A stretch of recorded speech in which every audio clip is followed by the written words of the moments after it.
We're here in front of Rodin's The Thinker, and I'm with Rita Pierson, who all of you are well acquainted with by now, at least in terms of the fine work that she's done producing much of the guide material together with her colleague Beto Lanzalao. But Rita, I remember when you were first a student, you told me that you had a fairly strong reaction to the way in which Dante the poet makes it clear that irony was the only possible way he could find to deal with the mystery of conversion and the way in which that conversion was accomplished precisely by seeing those who refused to convert. Not to convert to Christianity, but refused to change their minds. Dante has to learn to read his experience differently than he reads the same experience in those whom he encounters, the sinners. As a student in your course, you were the first teacher who is using the word irony in a non-pejorative way. And that stood out to me. I just always thought of it as a bad thing. It's the dark implication, right? Mm-hmm. Even though I'm part of a generation that's extremely ironic. We sort of accept irony with this casual embrace in our social media, our interactions. You just don't want to be too serious. Or even if you are serious, you need to be ironic about it. It acknowledges your awareness of it. So to see irony is not something that's this acknowledgement of the impossibility of mutuality, but the gateway to true mutuality. Yeah, I reacted to that. It seems completely paradoxical. Completely paradoxical because paradox is an inescapable consequence of mystery. Knowing that you don't know. That's a mind boggler. And yet, it's built into the fabric of reality. It's built into the fabric of language which tries to represent reality.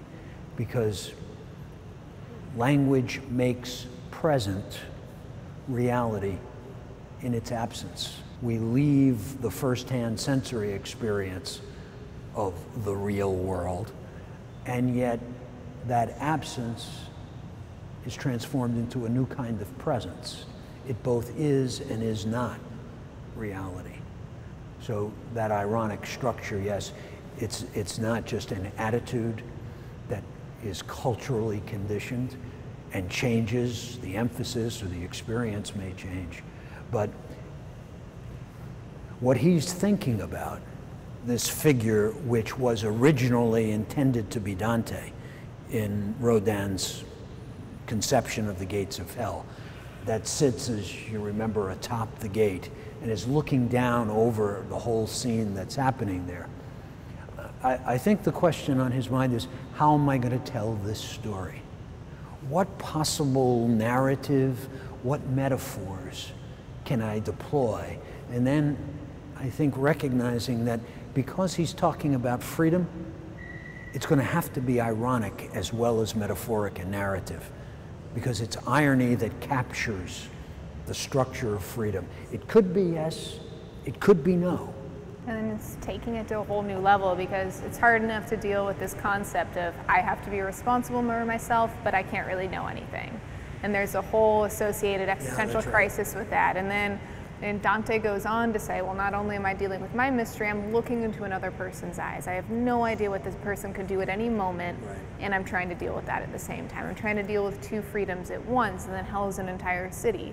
I'm trying to deal with the communal human experience in which we can't really know each other. We're forced to interact with each other, and rather than feel, you know, despair at that, even though despair is like one of the strongest emotions that comes out of the Inferno. It's the fact that I can recognize things outside of my own ego consciousness. I can interact with this mystery, with this absence, with something that's beyond me.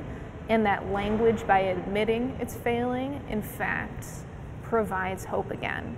And that's why I think it's important to remember that these are gates of a city.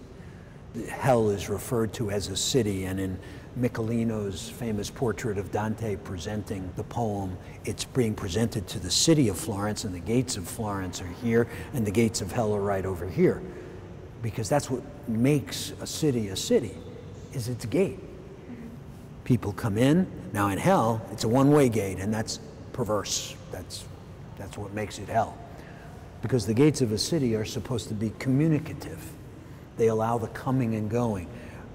So it makes sense to say the gate is made up of language, or the gate is realized in its language, because it's about communication. Okay? And that communication is a communication of one mystery to another mystery. The mystery of one freedom to another freedom. And that's why sacrifice was always associated with the foundation of a city. You always have a foundational sacrifice. The hero, whoever he or she may be, who's founding the city, has to have a sacrifice to guarantee the future well-being of the city.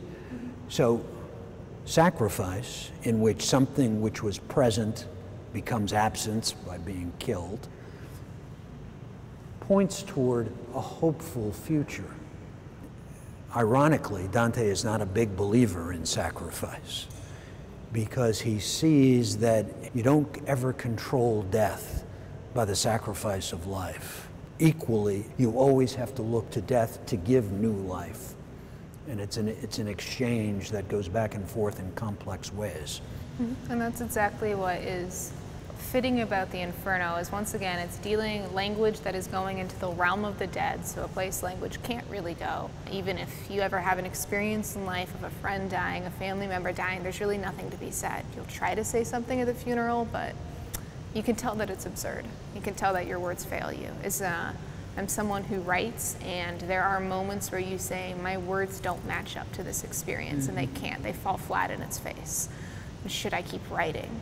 Dante goes through that experience constantly, especially in Paradise. That's where words fail most often. A lot of the authors that are dearest to me, the ones who've inspired me, are the ones who are always saying, like, can I get out of my head? Am I trapped in my skull? Dante goes into the realms of the dead, and he encounters people who are using language as a barrier, right, to keep things out, things they don't want to look at, things they don't want to see. For them, their histories, the stories they tell to themselves, form a gate that doesn't let anything in, but that keeps them inside. Dante is trying to deal with how people react on a moment-to-moment basis to mystery through the internal preservation of identity. I think that's really interesting. I think that's taking the irony of language and simply allowing it into the text in a way that creates this meta-narrative that doesn't, find itself overcome by the failure of language, but is always wrestling with it. And that's very interesting. That's something, as a modern reader, you sort of think there are certain advances that have been made in literature, and then you go, there's some things that people haven't surpassed.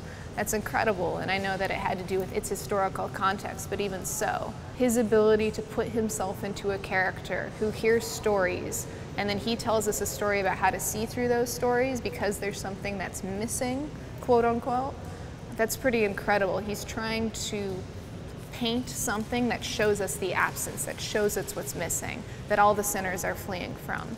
That's a way to deal with irony, to deal with the way that it always does miss something, that you rarely see.